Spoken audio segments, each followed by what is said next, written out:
Anak perempuan saya sudah gila. Mengapa dia mahu ke Malaysia yang miskin sedangkan masa depan yang cerah menantinya? Bapa menangis teresak-esak di halaman. Pelajar tercemerlang Mongolia yang tidak memilih Rusia atau China, sebaliknya mahu ke Malaysia. Bapa menganggap dia dirasuk syaitan. Akhirnya, bapa menjual 200 ekor kambing yang dipeliharanya sepanjang hayat dan menyerahkan wang hasil air mata dan darah itu kepada anak perempuannya. Pergilah. Gagal pun gagal, mati pun mati. Jangan pernah muncul di hadapan saya lagi. Anak perempuan yang diusir dari rumah itu, 5 tahun kemudian, berdiri di hadapan bapanya. Apakah perkataan pertama yang diucapkan oleh bapa Mongolia yang pendiam itu, sambil menitiskan air mata di kaki anak perempuannya? Kisah kejayaan seorang wanita yang membuatkan air mata mengalir. Bermula sekarang. Angin timur di Ulaan Baatar, ibu kota Mongolia, sungguh dingin mencengkam tulang. Tetapi pada hari itu, pisau yang menusuk dada saya pasti lebih dingin. Februari 2019. Di pentas Dewan Perasmian Universiti Kebangsaan Mongolia, nama pelajar terbaik bergema. Graduan kelas pertama, Kejuruteraan Maklumat Soksol. Tepukan gemuruh. Dengan tangan yang menggigil, saya menerima sijil ijazah. Selama 4 tahun, saya hanya tidur 2 jam sehari, hasil daripada pengajian tanpa henti. Saya berusaha keras untuk menghilangkan label anak gembala kambing dan membebaskan diri daripada rantai kemiskinan yang menjijikkan ini. Sebaik sahaja majelis tamat, beberapa lelaki berpakaian sut hitam mengepung saya. Mereka adalah wakil sumber manusia dari syarikat IT gergasi terbesar di China dan sebuah syarikat perisian Rusia. Mereka menyelitkan kad nama ke tangan saya sambil membisikkan tawaran manis. Cik Soksol, datanglah ke syarikat kami. Gaji tahunan RM300.000 Malaysia, dijamin 10 kali ganda gaji permulaan graduan Universiti Mongolia. Jika awak memilih Rusia, kami akan berikan jawatan pengurus dalam tempoh 3 tahun. Pangsa puri dan kereta juga akan disediakan. Mata rakan-rakan di sekeliling saya terbeliak. RM300.000 setahun. Di Mongolia, wang itu boleh membeli 2 buah rumah dan masih berbaki. Itu adalah jumlah yang bapa tidak akan peroleh sepanjang hayatnya menggembala kambing. Rakan sekelas saya, Bat Erdene, yang sudah diterima bekerja di syarikat Cina, kagum tidak terkata. Wow, Soksol, awak memang cemerlang. Memang layak menjadi pelajar terbaik. Sekarang tamatlah kesengsaraan kita. Dia menepuk bahu saya, tidak ragu-ragu bahawa saya akan memilih tawaran mewah itu. Tetapi saya hanya memasukkan kad nama mereka ke dalam poket dengan tenang dan berkata, maafkan saya sudah membuat keputusan untuk ke tempat lain. Apa? Ada tempat yang lebih baik? Amerika? Tidak. Saya mau ke Malaysia. Seketika, dewan graduasi yang bising itu menjadi sunyi sepi. Wakil Cina berkerut dahi. Wakil Rusia tersenyum sinis. Kemudian kawan saya, Bat Erdene, menjerit kuat. Apa? Malaysia? Awak gila ke? Suara Bat Erdene begitu kuat sehingga orang yang lalu lalang pun menoleh. Buat apa pergi Malaysia? Ia hanya negara kecil di Asia Tenggara yang terkenal dengan sawit dan pekerja asing murah. Ia tidak diiktiraf sebagai gergasi teknologi dan jauh dari pusat dunia. Awak nak buat apa di sana? Jadi pekerja kilang? Ejekan Bat Erdene menyebabkan rakan-rakan di sekeliling turut ketawa kecil. Bagi golongan elit Mongolia, Malaysia hanyalah destinasi bagi pekerja asing murah, bukan tempat untuk membina kerjaya cemerlang. Soksol, fikirlah semula. Profesor pun menasihati awak. Kenapa kita, yang menggunakan skrip Cyrillic, perlu bersusah payah belajar bahasa Melayu yang rumit? China atau Rusia adalah jalan raya yang lebar. Kenapa perlu memilih jalan ekonomi yang sempit? Malaysia? Awak akan dihimpit kos hidup yang tinggi dan birokrasi. Mereka tidak salah. Meninggalkan jalan yang mudah dan memilih jalan yang sukar adalah perbuatan orang bodoh. Tetapi apa yang mereka tidak tahu ialah selama setahun kebelakangan ini, jantung saya berdebar-debar setiap kali menonton drama dan berita Malaysia secara rahsia. Tempat itu dikatakan negara yang mengiktiraf bakat tanpa rasuah. Negara yang menjunjung kedaulatan undang-undang dan prinsip. Dan yang paling penting, negara yang merupakan jantung digital Asia Tenggara, hub global yang menarik pelaburan bernilai triliun ringgit dalam perkhidmatan dan ekonomi digital. Bat Erdene, awak mengejar wang, tetapi saya mengejar impian. Saya mahu bersaing secara jujur dengan bakat saya. Malaysia mungkin kecil, tetapi ia adalah jantung ekonomi digital serantau. Awak tahu tak? Seluruh dunia bergantung kepada rantaian bekalan bernilai tinggi Malaysia. Apple, Nvidia, Tesla, Semuanya bergantung kepada perkhidmatan dan pengeluaran dari sana. Sebab itu, Malaysia tidak akan tumbang. Impian? Bolehkah impian dijadikan makanan? Sedarlah, keluarga awak miskin. Fikirkan bapa awak. Awak nak ke sana untuk menjadi hamba kepada sistem yang hanya mementingkan keuntungan. Kata-kata terakhir Bat Erdene menusuk seperti duri. Bapa yang menghabiskan seumur hidupnya di padang rumput hanya bergantung kepada saya. Memikirkan bapa membuatkan saya goyah. Tetapi, atas sebab inilah saya mesti pergi. Saya terlalu sedar bahawa dalam sistem Mongolia yang korup, tiada kejayaan tanpa rasuah, tidak kira betapa kerasnya saya berusaha. Saya melangkah keluar dari Dewan Graduasi tanpa menoleh ke belakang. Di belakang, kedengaran tawa sinis rakan-rakan yang menyakitkan telinga. Itulah padahnya berlagak. Selamat menikmati nasi lemak. Dia akan kembali menangis dalam masa setahun. Saya menaiki bas, menempuh perjalanan 700 km ke kampung halaman. Padang rumput tak berpenghujung di luar tingkap sepi dan kosong, sama seperti hati saya. Setibanya saya di rumah, bapa sedang menggunting bulu kambing di hadapan ger rumah, bulat Mongolia. Wajahnya merah ditiup angin sejuk, tangannya kasar dan merekah. Sebaik sahaja melihat saya, bapa menghentikan kerja dan berlari ke arah saya. Anak perempuan saya sudah pulang. Tahniah kerana menjadi pelajar terbaik.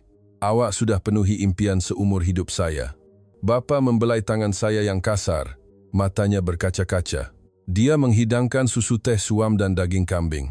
Bapa bertanya dengan suara teruja, "Jadi, apa rancangan awak sekarang? Syarikat Cina panggil awak kan? Saya dengar gajinya sangat tinggi. Sekarang Tsoksol kita akan hidup senang lenang?" Saya tidak dapat berkata-kata. Saya mengelak pandangan bapa yang penuh harapan dan menundukkan kepala. "Bapa, saya ada sesuatu nak beritahu." "Bagus, beritahulah. Kalau awak nak, bapa sanggup petik bintang di langit untuk awak." "Saya takkan ke China." "Apa? Rusia? Syarat di sana pun baik." "Tidak, saya mahu ke Malaysia." "Perang?" Cawan teh di tangan bapa jatuh ke lantai, pecah berkecai. Keheningan yang berat menyelubungi ger. Bapa merenung, saya tidak percaya. "Malaysia? Awak cakap Malaysia?" "Ya, saya mahu ke Malaysia. Saya mahu menjadi jurutera perisian di hub digital ASEAN." "Awak gila, awak betul-betul sudah gila." Suara bapa bergetar. "Saya bersusah payah menggulingkan tulang tua ini di salji untuk membesarkan awak seorang diri. Rakan-rakan awak semua ke syarikat besar, bekerja di pejabat yang hangat. Kenapa awak nak ke negara orang untuk mencari kesusahan? Malaysia? Negara kecil yang jauh dari Mongolia?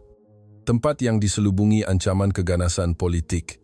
Adakah kelayakan universiti awak akan diiktiraf di sana?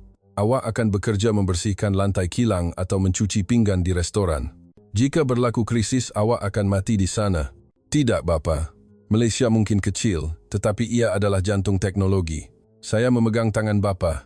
Malaysia mengeluarkan sebahagian besar produk berteknologi tinggi global dan merupakan pintu masuk kepada pasaran digital 600 juta orang. Ada syarikat yang saya minati di sana. Mereka mahu melindungi meritokrasi dan undang-undang. Sebab itulah Malaysia, tidak kira apa tekanan yang dihadapinya, tidak akan tumbang. "Diam!" Bapa menjerit dan menendang beg pakaian saya. Buku-buku bahasa Melayu dan bahan berkaitan Malaysia di dalamnya terkeluar bersepah. Bapa mengambil buku-buku itu, mau mencampakkannya ke dalam perapian. "Bapa, jangan!" Saya meraung sambil memegang lengan bapa. "Berapa banyak kesakitan yang saya lalui setiap malam untuk belajar ini. Tolong dengar saya. Benda macam ini akan membinasakan awak. Keturunan empayar Mongolia kenapa perlu pergi ke negara kecil dan tertekan di Asia Tenggara? Berhenti serta-merta. Hubungi syarikat Cina esok juga. Jangan pergi. Jangan sesekali ke tempat di mana awak perlu menyogok dan menjilat untuk hidup. Malaysia berbeza. Ia negara demokrasi yang mengiktiraf bakat." Pang! Pipi saya panas. Itu kali pertama saya dipukul bapa seumur hidup. Bapa berdiri kaku, merenung tangannya sendiri. Saya menutup pipi yang pedih dan berjalan keluar dari ger. Suara bapa bergema, perlahan tetapi tegas. "Anak perempuan saya, Tsoksol, seorang yang pintar. Orang bodoh yang melompat ke medan perang tanpa melihat jalan, itu bukan anak saya. Pergi dari hadapan saya sekarang." Saya melangkah keluar dari ger seperti diusir. Malam Mongolia dipenuhi bintang, tetapi mata saya tidak melihat apa-apa. Lebih dingin daripada kesejukan mencengkam adalah kesedihan kerana diusir bapa. Saya menangis sepanjang malam di sebelah kandang kambing. Adakah saya salah? Adakah saya patut mengikut kata rakan-rakan dan menerima hakikat? Rm300.000, saya boleh membahagiakan bapa dan hidup selesa. Kenapa saya mencari kesusahan? Tetapi saya tidak boleh berputus asa. Api Malaysia sudah membara di dada saya. Peluang yang adil, dunia di mana usaha dihargai, kekuatan negara kecil yang mempertahankan kebebasan dan demokrasi di bawah tekanan. Saya mahu mengalaminya sekali. Jika saya berhenti di sini, saya akan layu dalam bayangan bapa, atau menjadi penjilat kepada bos yang korup. Keesokan paginya, saya bangun dengan mata bengkak. Bapa yang kelihatan letih tidak tidur semalaman keluar dari ger. Dia mengabaikan saya dan menyediakan seekor kuda dengan senyap. Bapa menunggang kuda dan hilang di padang rumput. Belakangnya kelihatan begitu kecil dan menyedihkan. Hati saya hancur. Saya bertekad, saya mesti membuktikan kepada bapa bahawa pilihan saya tidak salah. Saya mesti berjaya dan berdiri di hadapannya dengan bangga. Namun, realiti itu kejam. Saya perlukan wang untuk ke Malaysia. Tiket penerbangan, kos sara hidup, visa. Sekurang-kurangnya RM60.000 diperlukan. Saya hanya ada 3.000 daripada beasiswa. Meminjam dari rakan yang mengejek saya bukan pilihan. Pinjaman bank tidak mungkin bagi graduan tanpa pekerjaan. Saya terperangkap, seperti burung yang ingin terbang tetapi tidak boleh. Saya duduk termenung merenung padang rumput. Jauh di sana, sebuah truk datang, dikelilingi debu.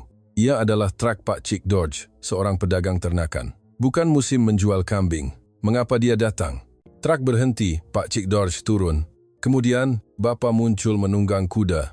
Abang, saya datang bila abang telefon. Tapi, betul kena jual semuanya. Ini kambing-kambing yang abang sayang macam anak sendiri kan? Jangan banyak cakap, cepatlah, jawab bapa. Saya tidak percaya telinga saya. Jual semuanya? Apa yang dijual? Bapa membuka pintu kandang dan menghalakkan 200 ekor kambing yang dipelihara sejak kecil, yang setiap satunya dinamakan dengan penuh kasih sayang ke arah truk. Bapa buat apa? Saya berlari dan berdiri di hadapan bapa. Jangan. Kambing-kambing ini adalah seluruh harta bapa. Apa yang kita akan makan jika bapa menjualnya? Bapa menolak bahu saya dengan kasar. Awak nak ke Malaysia kan? Bapa menjerit. Awak nak pergi walaupun mati kan? Kalau begitu pergilah. Nak pergi dengan tangan kosong dan mati kelaparan? Nak jadi pengemis dan memalukan Mongolia? Bapa tak nak dengar anak bapa berputus asa kerana tiada wang. Air mata bapa yang besar dan deras mengalir. Pergilah. Gagal pun gagal, mati pun mati. Jangan muncul di hadapan saya lagi. Jangan jejakkan kaki ke sini sehingga awak berjaya, faham? Bapa memukul punggung kambing. Bunyi kambing mengembek dan tangisan saya bergema di padang rumput. Semasa kambing-kambing itu dimuatkan ke dalam truk, hati saya terasa seperti dirobek-robek. Itu bukan sekadar ternakan. Itu adalah masa muda bapa, nyawa keluarga kami. Pak Cik George menyerahkan beg wang yang tebal kepada bapa. Bapa memasukkannya ke dalam pelukan saya tanpa mengira. Ambil. Ini wang tiket awak ke Malaysia yang sangat awak inginkan. Beg wang itu panas seperti bola api, penuh dengan darah dan air mata bapa. Saya melutut di tanah, memegang seluar bapa. Bapa, saya salah. Saya tak akan pergi. Saya akan tinggal di sini dan menggembala kambing dengan bapa seumur hidup. Sudah terlambat. Bapa menepis tangan saya dan berpaling. Sudah dijual, tak boleh ditarik balik. Pergi sekarang. Bapa masuk ke dalam ger dan menutup pintu. Di sebalik pintu yang tertutup rapat, terdengar tangisan bapa, sayu seperti raungan haiwan liar yang membuatkan saya sesak nafas. Saya mengemas beg, memeluk wang itu. Beberapa helai pakaian, buku bahasa Melayu, dan sekeping gambar ibu. Itu sahaja harta saya. Dalam perjalanan ke hujung perkampungan, saya menoleh berkali-kali, berharap bapa akan keluar untuk menghantar. Tetapi pintu ger tidak terbuka. Hanya bayangan bapa di puncak bukit yang merenung ke bawah. Dalam perjalanan ke Klia, saya bersumpah dan terus bersumpah. Bapa, wang ini tidak akan sia-sia. Saya pasti akan berjaya dan kembali dengan wang yang cukup untuk membeli 200 malah 20.000 ekor kambing. Tolonglah sihat sehingga saat itu. 4 jam penerbangan, saya tiba di Klia. Lampu yang terang benderang, seni bina moden, dan keramaian yang tidak putus-putus. Semuanya berbeza dari Mongolia. Malah bau udaranya pun berbeza. Inilah Malaysia, tempat impian dan peluang. Tetapi, realiti yang menyambut saya di pintu keluar lapangan terbang adalah udara lembab yang panas, bahasa yang asing, pandangan yang aneh, dan kesunyian yang mencekik. Saya menggenggam penumbuk. Saya tidak punya masa untuk takut. Saya adalah pendosa yang datang dengan seluruh harta Bapa. Ini adalah perang. Saya mesti hidup di sini. Saya mesti menang. Saya menyeret beg pakaian ke perhentian bas. Destinasi pertama saya, Shah Alam, Klang, sebuah kawasan perindustrian yang terkenal dengan ramai pekerja asing. Bukan menara berkembar Petronas yang mewah, tetapi kilang-kilang berminyak yang menanti saya. Saya tidak tahu ketika itu, bukan kehidupan jurutera perisian impian saya, tetapi realiti kejam memasang komponen selama 12 jam sehari di tali sawat yang dingin yang menanti. Dan disitulah bermulanya pertemuan nasib yang akan mengubah seluruh hidup saya. Udara di Klang berbeza dari padang rumput Mongolia, bercampur dengan bau minyak yang menusuk hidung, bunyi bising logam yang dipotong, dan haba yang menyesakkan. Ini bukan imej Malaysia, negara teknologi termaju yang saya bayangkan. Saya ditempatkan di sebuah syarikat kecil bernama Teknologi Cemerlang SDN Bahdi. Namanya megah, tetapi realitinya hanyalah sebuah kilang kecil. Beberapa bangunan usang yang bersambung-sambung. Bos Encik Tan melihat saya tanpa melihat resume, dia hanya memeriksa tapak tangan saya. Tangan kuat, budak Mongolia kuat, tenaganya besar. Ambil dia. Itu sahaja proses temu duga. Saya adalah graduan terbaik kejuruteraan maklumat dari Universiti Kebangsaan Mongolia yang tahu menulis algoritma kecerdasan buatan. Bagi Encik Tan, itu semua tidak penting. Bagi beliau, saya hanyalah komponen yang murah dan patuh. Asrama saya adalah sebuah kontena di belakang kilang. Sebaik sahaja pintu dibuka, bau busuk peluh dan lembab menyambut saya. Di bilik sempit yang hanya boleh memuatkan 2 katil 2 tingkat, sudah ada 3 kakak dari Vietnam dan Indonesia.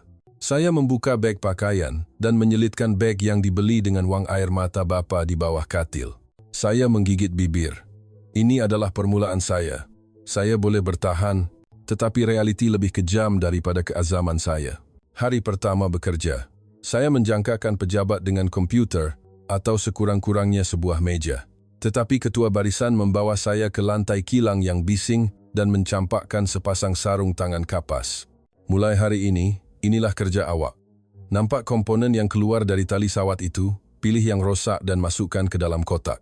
Sasaran harian 5.000 unit. Faham? Saya berdiri kaku. Pembangunan perisian? Saya datang untuk menulis kod. Kata-kata itu tersekat di kerongkong. Saya tidak boleh berbahas dalam bahasa Melayu yang lemah. Dan yang paling penting, saya takut dipecat pada hari pertama. Mulai hari itu, bermulalah kehidupan seperti neraka. Dari jam 8 pagi hingga 8 malam, 12 jam berdiri. Tali sawat yang berputar tanpa henti tidak akan menunggu saya. Jika saya sedikit leka, komponen akan jatuh ke lantai. Setiap kali itu berlaku, ketua barisan akan menjerit. Fokus, barisan pengeluaran terhenti disebabkan awak. Kenapa lambat sangat macam orang yang bela kambing di Mongolia? Kata-kata bela kambing menusuk dada saya seperti pisau. Ya, saya memelihara kambing, tetapi pada masa yang sama, saya adalah pelajar cemerlang yang tidur lewat malam, menguasai pengatur caraan. Tetapi di sini, saya hanyalah seorang wanita Mongolia yang tidak faham bahasa. Pengetahuan profesional saya tidak berguna di sini.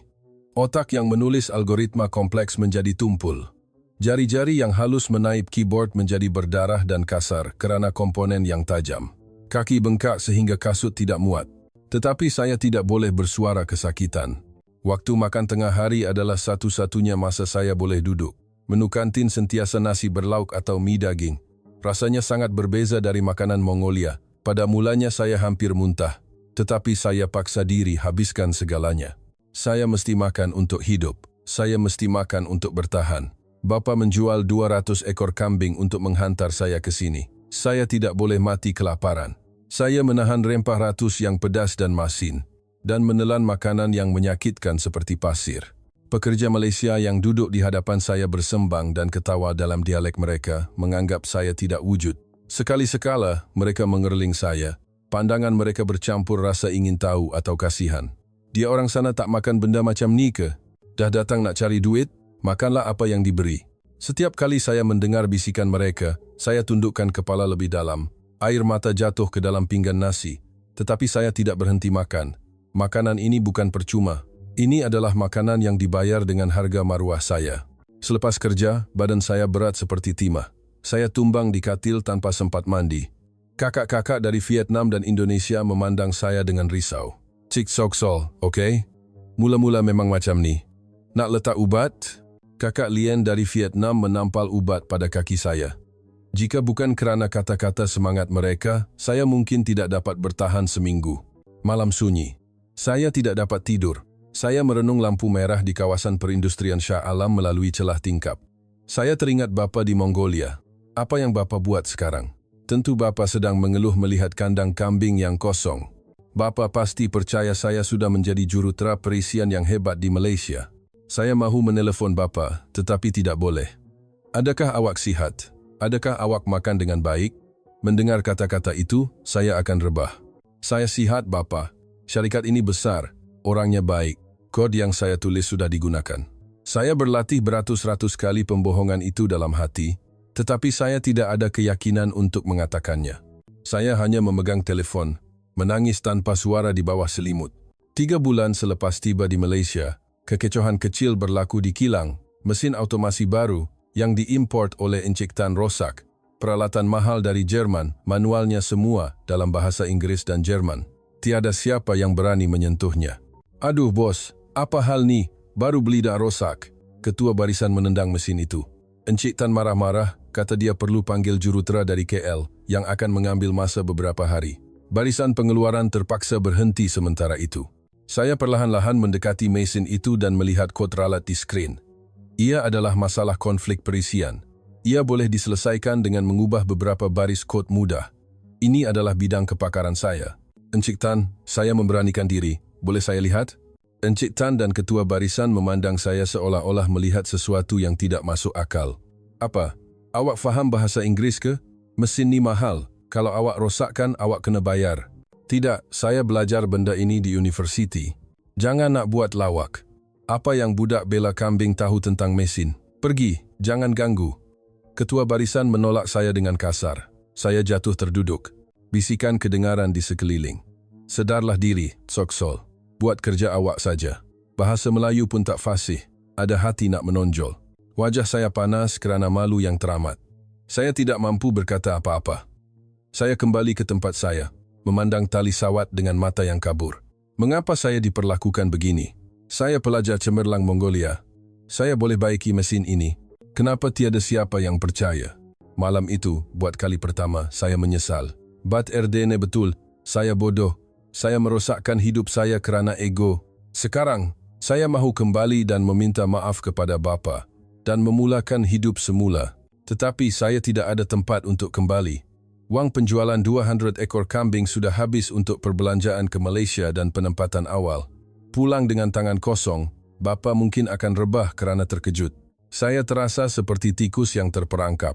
Suatu hari, ketika saya semakin kurus, peluang datang, atau lebih tepat kebetulan. Waktu makan tengah hari, saya makan bersendirian di sudut kantin seperti biasa. Tetapi saya terdengar perbualan serius dari meja sebelah. Itu adalah kaki tangan Jabatan Pembangunan. Encik Khairul, projek penterjemahan perisian ke bahasa Mongolia kali ini, kita takkan sempat hantar. Kenapa? Masalah font Mongolia yang sentiasa corrupted. Ia ada banyak aksara khas. Kod sedia ada tak boleh kenal pasti. Nak outsource pun tak jumpa orang yang tahu kedua-dua bahasa Mongolia dan pengekodan. Saya nak gila. Kalau tak hantar minggu depan, kita kena bayar denda penalti. Lelaki separuh baya itu, Encik Khairul, pengurus penyelidikan, pembangunan syarikat, memegang kepalanya dengan kesakitan. Bahasa Mongolia dan pengekodan. Telinga saya terbuka. Itu dua perkara yang paling saya kuasai di dunia. Jantung saya mula berdebar kencang. Perlu ke saya tampil? Bagaimana jika saya diabaikan lagi? Adakah saya hanya akan memalukan diri sendiri? Tetapi saya tidak boleh mati di sini, terperangkap dalam keputusasaan. Saya meletakkan sudu dan tiba-tiba berdiri, berjalan ke meja mereka. Encik Khairul. Encik Khairul mengangkat kepala, menghentikan sudu makan, dan memandang saya dengan wajah keliru. Siapa? Pekerja pengeluaran? Saya orang Mongolia. Saya rasa saya boleh selesaikan masalah itu. Apa? Pembantu Encik Khairul mencemuh. Awak tahu apa yang kami bincangkan? Ini bukan sekadar terjemahan. Ini pengekodan. Bahasa komputer. Faham? Faham. Jawab saya dengan jelas. Saya graduan terbaik kejuruteraan maklumat dari Universiti Kebangsaan Mongolia. Saya juga menulis tesis menggunakan algoritma AI. Keheningan melanda kantin. Pekerja lain yang sedang makan turut berhenti dan memandang saya. Mata Encik Khairul terbeliak. Apa? Graduan terbaik Universiti Kebangsaan? Ya, dan saya faham struktur bahasa Mongolia. Dengan menggunakan prinsip susunan suku kata dan vokal, saya boleh selesaikan masalah font corrupted. Saya memegang tangan saya dan berkata dengan bersungguh-sungguh, "Tolong, berikan saya satu peluang. Ini adalah pertaruhan hidup saya." Encik Khairul merenung saya lama. Pandangan itu berbeza dari pandangan Encik Tan. Ia tajam, seolah-olah mahu menembus. "Ikut saya." Encik Khairul bangun dari tempat duduknya. "Encik Khairul, jangan biarkan dia cuba. Dia mungkin hanya bercakap kosong, pembantu itu cuba menghalang." Tetapi Encik Khairul bertegas, "Kita tiada pilihan lain. Apa nama awak? Tsoksol? Baiklah Tsoksol. Tunjukkan kepada saya, awak betul-betul pelajar terbaik atau hanya berlagak." Saya mengikut Encik Khairul ke Jabatan Pembangunan. Sebuah pejabat berhawa dingin, bersih, dengan meja luas dan dual monitor. Itu seperti syurga. Encik Khairul menyuruh saya duduk di tempat kosong dan memaparkan kod masalah di skrin. "Tengok. Setiap kali masukkan perkataan Mongolia, ia menjadi kotak kosong. Boleh selesaikan?" Saya duduk di kerusi dan meletakkan tangan saya di atas papan kekunci.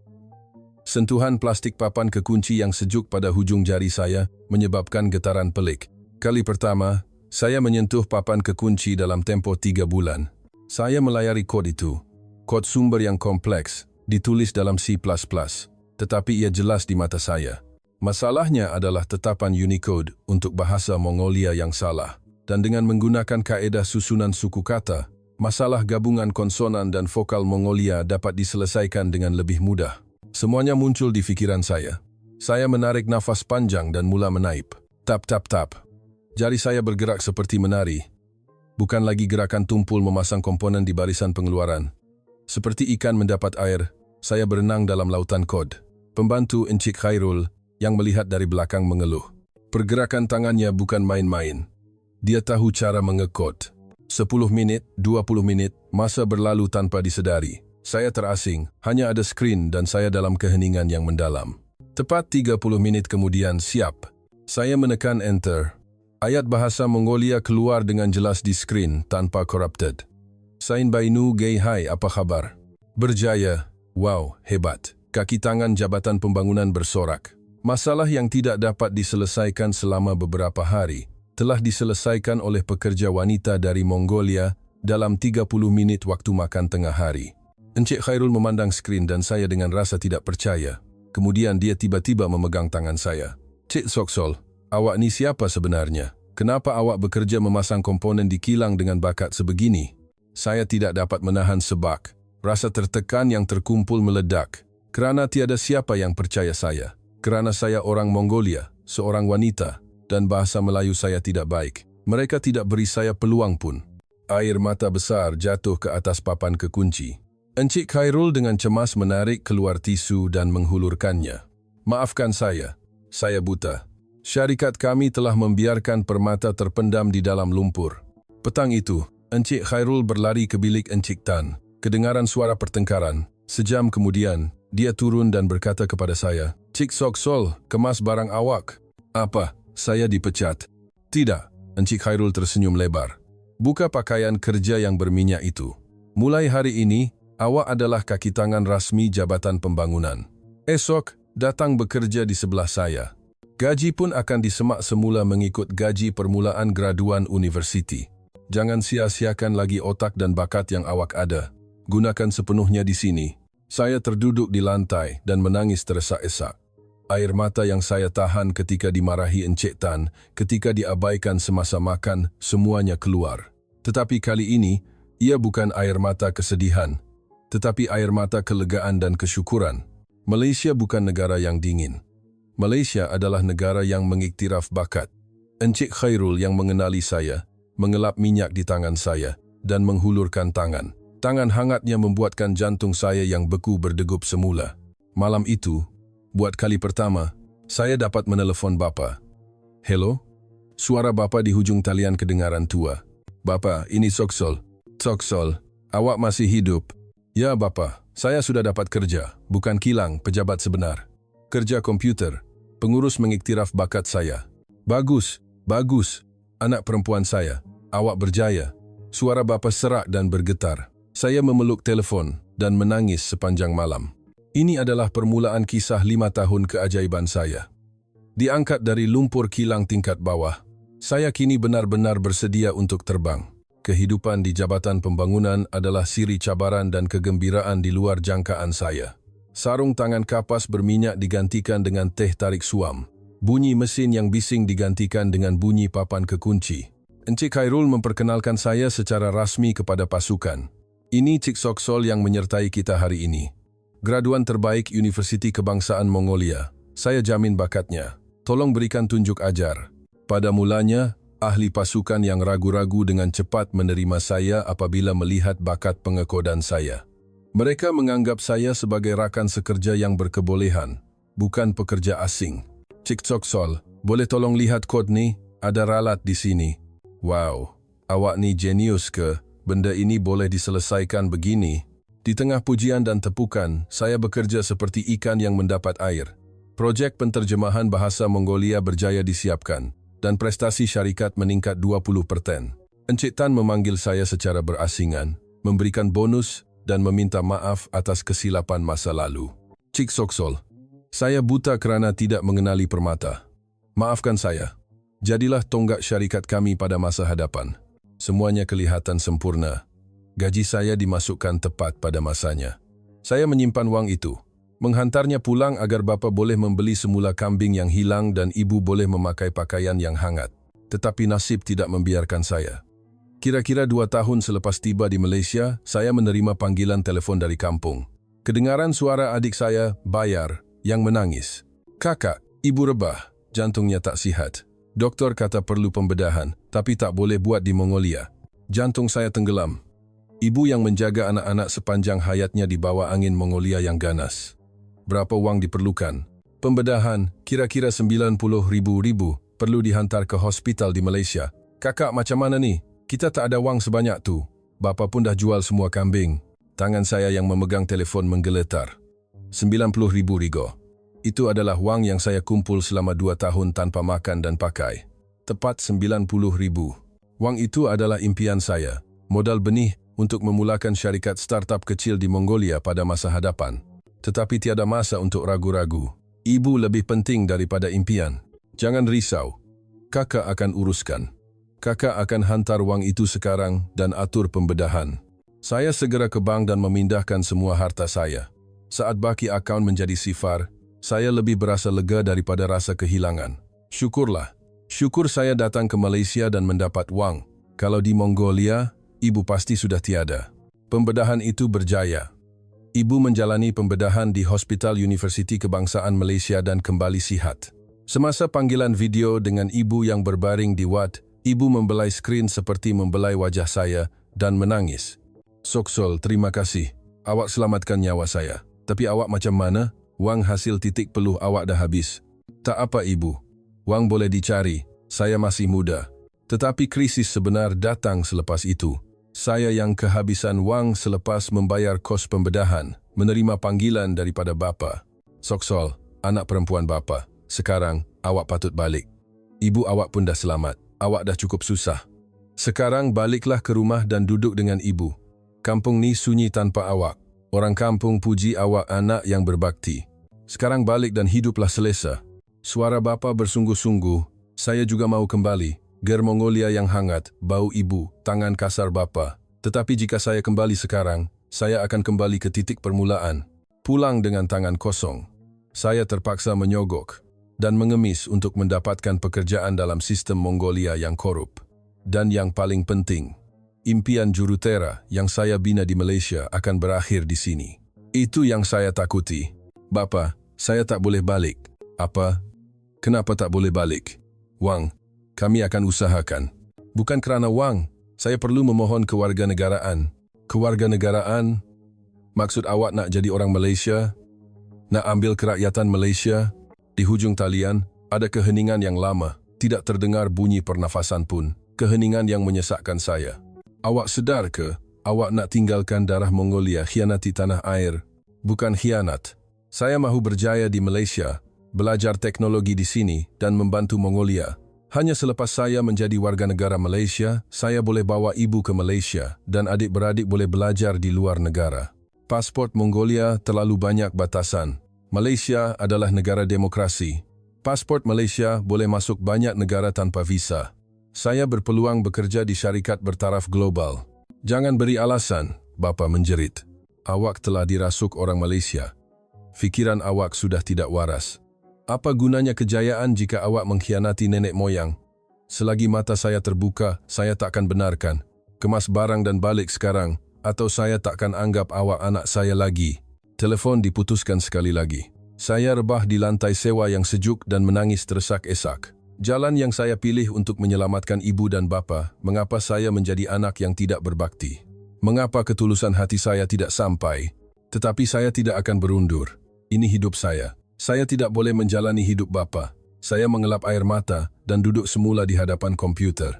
Saya mesti buktikan bahawa menjadi warga negara Malaysia bukan pengkhianatan, tetapi pilihan terbesar untuk keluarga kami. Sejak hari itu, saya menjalani kehidupan seperti berperang. Bekerja keras di syarikat pada siang hari, dan pada waktu malam, saya belajar untuk peperiksaan kewarganegaraan, sejarah, budaya, politik, undang-undang Malaysia. Saya menghafal kandungan yang rakyat Malaysia pun tidak tahu. Pembentukan Persekutuan Malaysia pada 1963, yang di-Pertuan Agong, Dewan Rakyat, Dewan Negara. Negara yang hanya 34 juta penduduk tetapi merupakan jantung kepada ekonomi digital ASEAN. Strategi hub global yang menyekat kebergantungan. Soksol, kenapa awak? Lingkaran hitam di bawah mata sangat tebal. Rehatlah sikit, Encik Khairul risau. Tetapi saya tidak boleh rehat. Persaingan untuk ujian kewarganegaraan sangat sengit. Proses SEMA akan mengambil masa lebih setahun. Jika saya gagal sekali, semuanya mungkin sia-sia. Hujung minggu, saya menjadi sukarelawan di Pusat Pelbagai Budaya di KL untuk mendapatkan markah sumbangan sosial. Di sana, saya bertemu dengan rakan-rakan Mongolia yang baharu, yang menyuntik semangat baru dalam diri saya. Kakak, saya pun nak kerja di syarikat Malaysia macam kakak. Macam mana? Belajar bahasa Melayu dengan fasih, terutamanya istilah teknikal. Dan jangan pernah berputus asa. Kita datang dari negara miskin, tetapi itu tidak bermakna impian kita pun miskin. Malaysia kecil, tetapi ia adalah jantung dunia. Teknologi yang dipelajari di sini boleh membangunkan Mongolia kita. Melihat mata mereka yang bersinar, saya bertekad. Saya mesti membuka jalan. Hanya jika saya berjaya, mereka boleh mengikut. Suatu hari, syarikat memulakan projek besar, usaha sama dengan kerajaan Mongolia untuk membina sistem ladang pintar, sistem pertanian automatik yang disesuaikan dengan iklim Mongolia. Banyak syarikat yang bersaing. Adakah syarikat kami mampu memenangi tender ini? Saya mengangkat tangan. Bos, biarkan saya buat pembentangan. Cik Chok Chol. Saya paling tahu tentang persekitaran Mongolia. Dan yang akan menyentuh hati pegawai Mongolia bukan teknologi yang canggih, tetapi ketulusan hati yang memahami kesusahan mereka. Bos berfikir, dan kemudian menyerahkan pembentangan tender kepada saya. Pada hari tender, wakil kerajaan Mongolia duduk sebagai juri. Selepas pembentangan syarikat besar yang mewah, tiba giliran saya. Saya meletakkan skrip yang telah saya sediakan dan mula bercerita. Kisah saya anak gembala kambing. Saya membesar melihat kambing mati kerana salji tebal dan rumput mati kerana kemarau. Apa yang tuan-tuan risaukan? Saya tahu apa yang padang rumput Mongolia perlukan. Sistem ladang pintar yang dicadangkan oleh syarikat kami ini bukan sekadar mesin. Ia adalah talian hayat yang akan memastikan anak-anak Mongolia tidak lagi kelaparan. Dan teknologi ini dibuat di Malaysia. Malaysia, yang mempertahankan kebebasan dan demokrasi walaupun di bawah tekanan, kini akan bekerja sama dengan Mongolia untuk masa depan yang lebih baik. Apabila saya menamatkan pembentangan, seseorang dari juri mengesat air mata.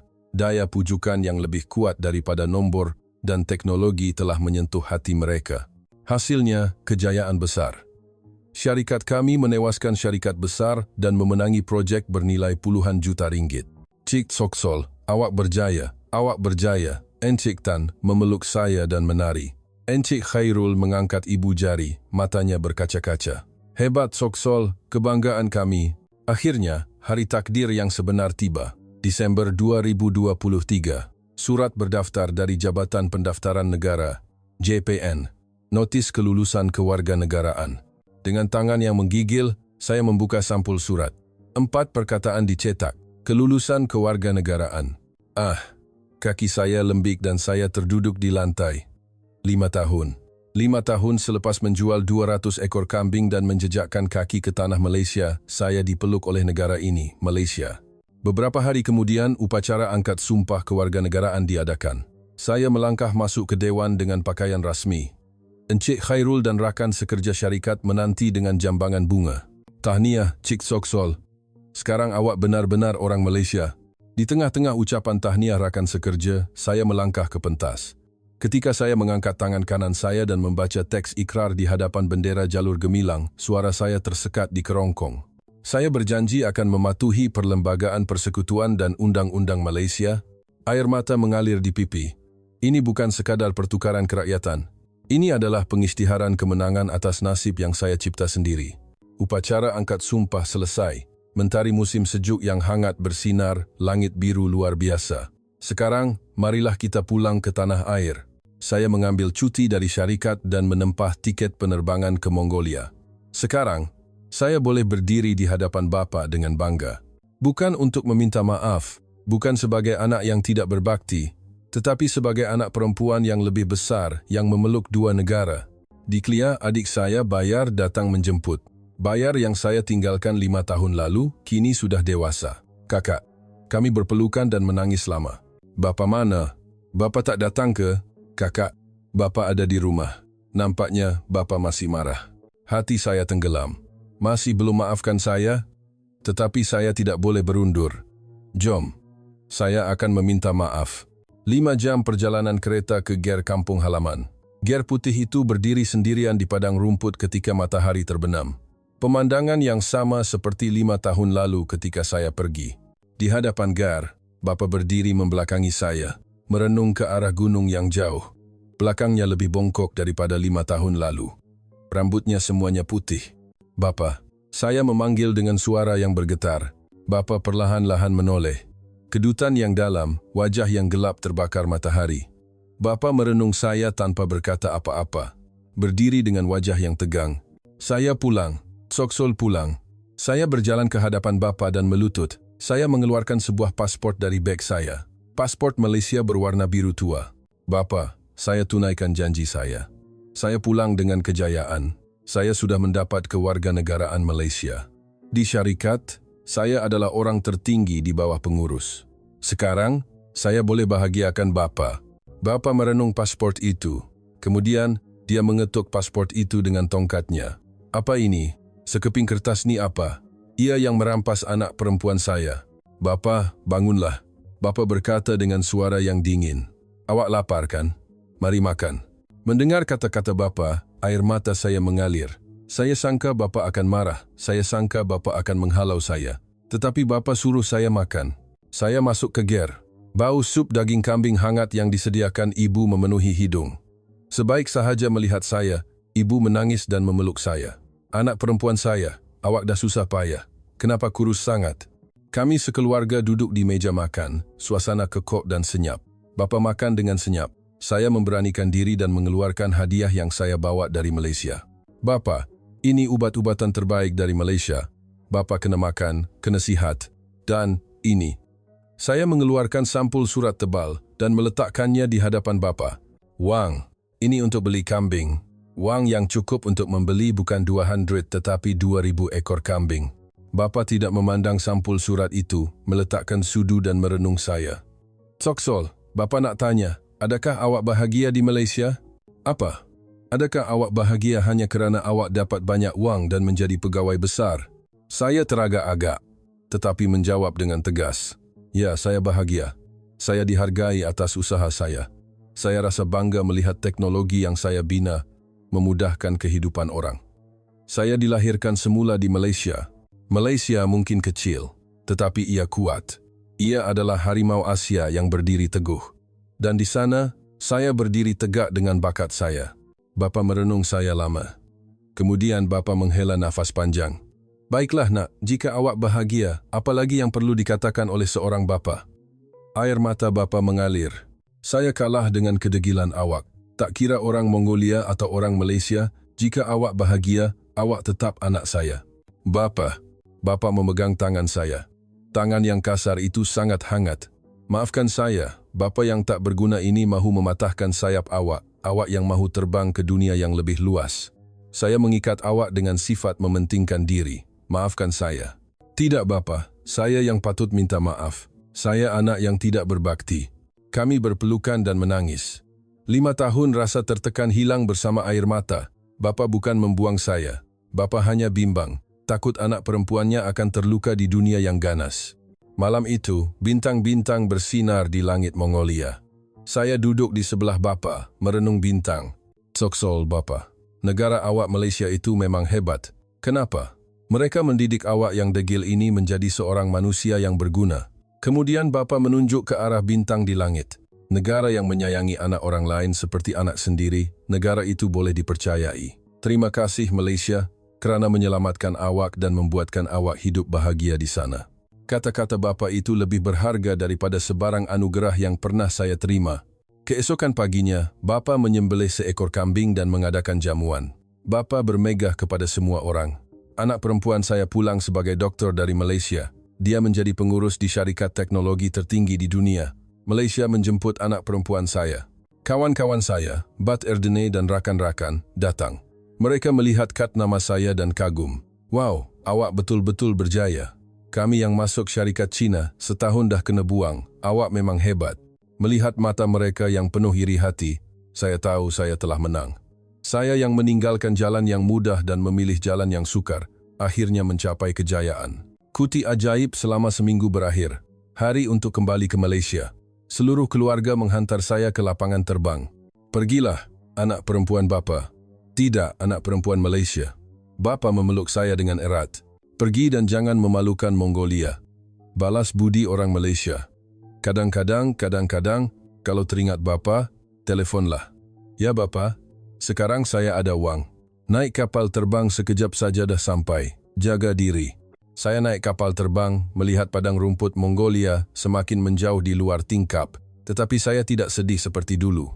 Kerana kini, saya mempunyai 2 tanah air. Mongolia yang melahirkan saya, dan Malaysia yang membesarkan saya. Saya menutup mata dan tersenyum. Terima kasih, Malaysia, kerana memberikan peluang kepada seorang gadis gembala kambing yang miskin. Terima kasih, kerana menerima orang asing tanpa sebarang ikatan darah sebagai keluarga. Terima kasih atas kekuatan awak mempertahankan demokrasi dan meritokrasi. Saya bukan lagi itik buruk rupa. Saya adalah angsa yang bangga berenang di tasik yang luas ini Malaysia. Kisah saya baru bermula.